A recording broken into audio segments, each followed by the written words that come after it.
Lacing cable. It's a thing that used to be done all the time. Y'all who work in, you know, server rooms or data centers know about the glory of Velcro cable ties, and I hope y'all are not using zip ties, but okay. But back in the day, before all of this modern wonderfulness, it was just done with lacing twine. As far as learning how to do this, I couldn't do it for quite a while. I was always just really bad with knots for some reason. I could just, you know, like I'd read a book on how to tie knots and it would just be like, yeah, I don't understand it. But I eventually learned it, and like everything in this museum, it takes practice. So I can actually walk around and I can look at, you know, different times I've done it, and I can see how I've gotten better and better at it over time. There's some that are just downright embarrassing. And then later on I got better at it. So I'm just going to show you the basics of how it's done, and if you want your electronics project to look really super cool, like you know what you're doing, you can learn this too. I want to also preface this with, there are different styles of cable lacing depending on what you're trying to do. So NASA had their own style, Western Union had their own style, and Bell System had their own style.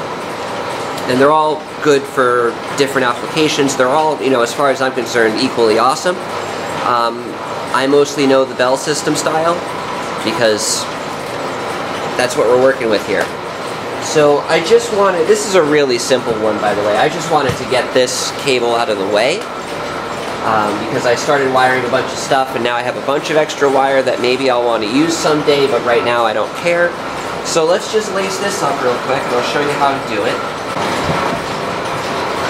And I'll try to keep my hands out of the way. So what I've done here, I still have to cut all this stuff off. What I've done here is just made a nice little kind of a slip knot loop around the end, so the more I pull on it, the tighter it's going to get, and it's not going anywhere. Now the challenge here is that this is going to keep slipping until it's fully laced up, so I'm going to have to keep one hand at least just kind of holding this here so it doesn't slip too much. But anyway, I got my knot. Now what I'm going to do is go down about that far. If it's a, you can go down just a little bit.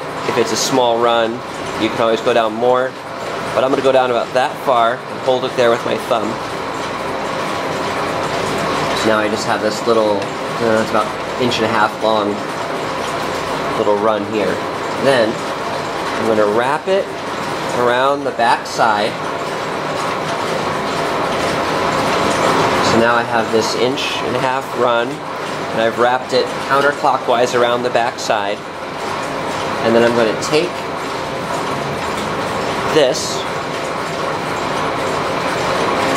and wrap the tail around and back through and pull it.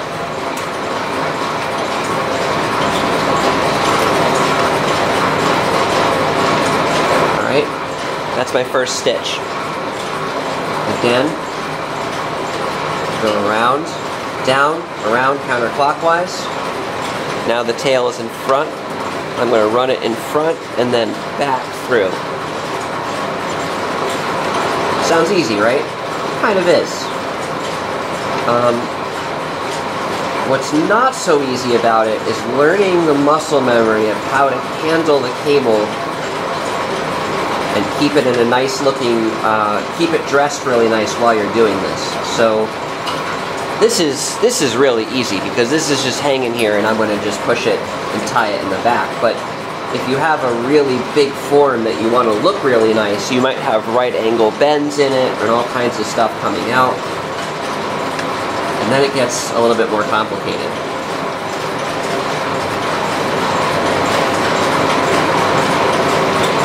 But the basic idea is you just keep doing this. Go down, around the back counterclockwise, in front, and then back through, and it gives you this nice kind of locking stitch. And when you're done, the cable will be nice and tight and tough and resist flopping all over the place.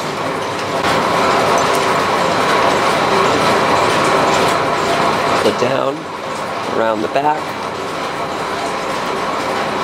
and I'm holding the end of the down wire with my thumb just to keep a little bit of a window in there, so I can take this, stick it through,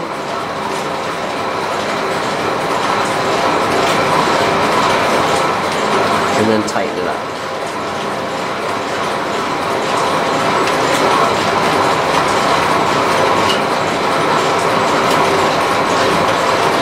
So even as I'm explaining this, it seems like deceptively easy, and I think the actual knot part, the part of making the knots, is really easy. There's no magic to just this. The magic comes in when you want to make a neat form, a neat wire form, and that's what takes patience and practice to develop, which I'm not really bothering to do here.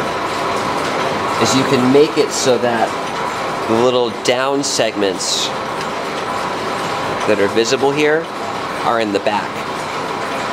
So if you really wanted to have a nice presentation on the front, wrap those down leaders right down the back, and then in the front all you see is these rings. And for me, it's not that important because I'm just going to hide this behind the frame anyway until I need it again. But for runs that are permanent, that need to look nice, I will make sure that my down segment goes in back. So I am pulling it pretty tight, and this does kind of wear a hole in your skin. So some people wear lacing gloves, which helps keep your fingers from falling apart. I always get these sort of this rough skin right here. Kind of have a callus now.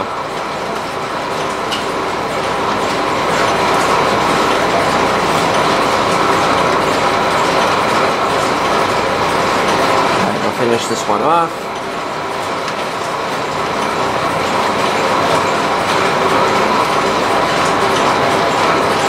Finish it off however you want, but I just usually do a double knot in it.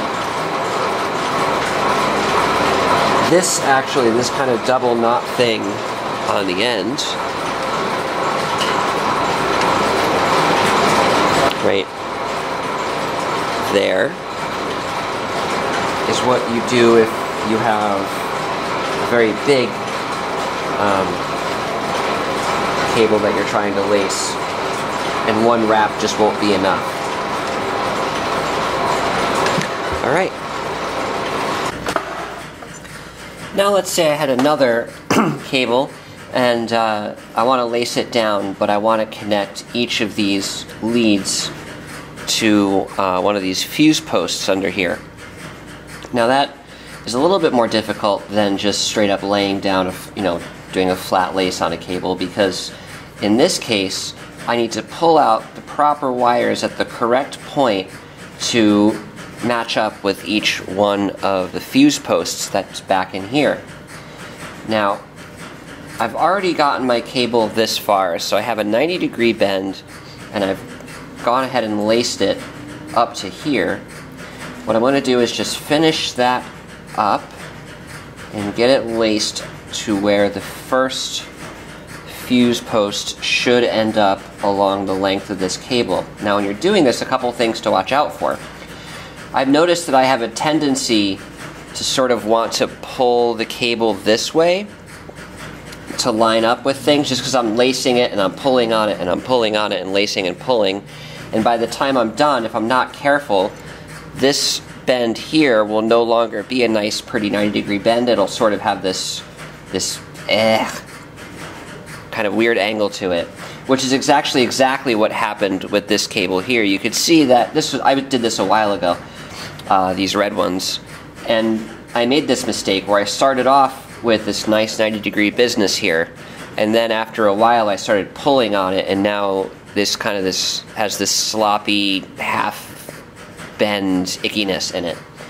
So what I'm going to do while I'm tying this up and getting to that first fuse post is I'm going to keep making sure that I reassert this 90 degrees and don't just let it get pulled out.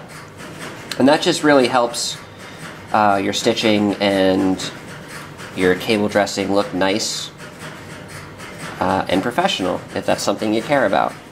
So let's see here. Here's the 90-degree bend, and I am 1 stitch away from the first fuse post. So we'll put that there, down, around, and in. And on this cable, since I wanted to show you what it would look like if I was actually dressing it, I ran the runners between the loops on the underside of the cable where you can't really see them. So let's just zoom in a little bit here. Okay, so just about now I'm lined up with my first fuse post, which is back in there. Now, this is only for demonstration because I am not going to be actually tying this down to a fuse, to fuses. This is just an extra cable I had laying around. But what I will do is I'll take, assuming that we're going to put 1 pair on a fuse, I'll pick my first pair, which I'm going to decide is this one, even though that's not the right color code. But I'll pick my first pair, and then I'll push it up against that stitch. So what I've done is I've extracted the pair I want from the cable, and I've pulled it back so it's now flush with that stitch. And that cable is going to wind up on my first fuse post. So I'll do another stitch, and it's important that my stitches be about as far apart as the fuse posts are. And that's just something that in this kind of thing you just get used to it. Obviously if you're doing something different you'll get used to your own thing. So there's the second fuse, and my stitches are the right length apart.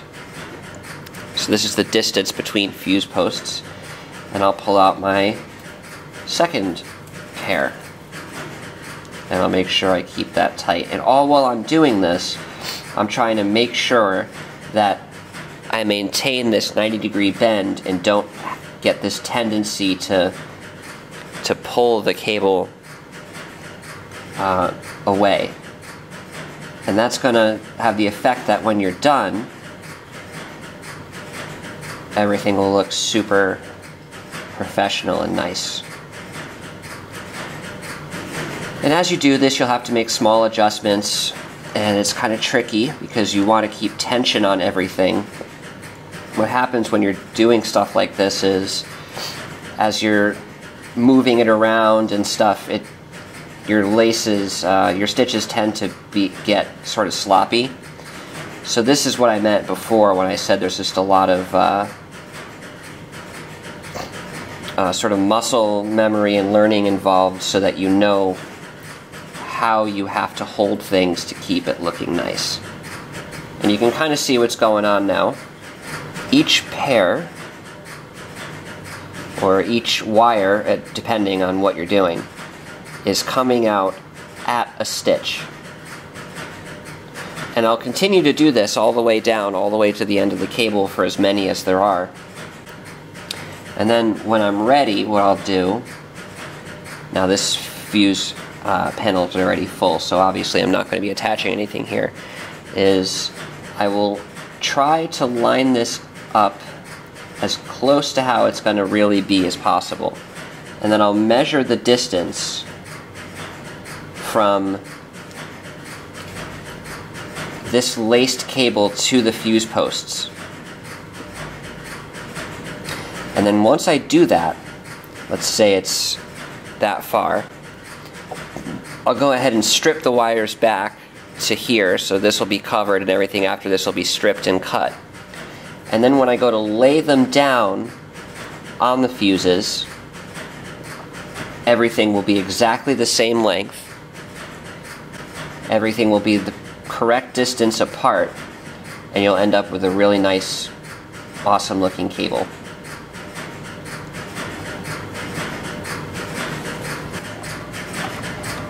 Here's one place where I did exactly that and actually soldered things down when I was done. Here's each stitch. The runners are in the back so you can't see them.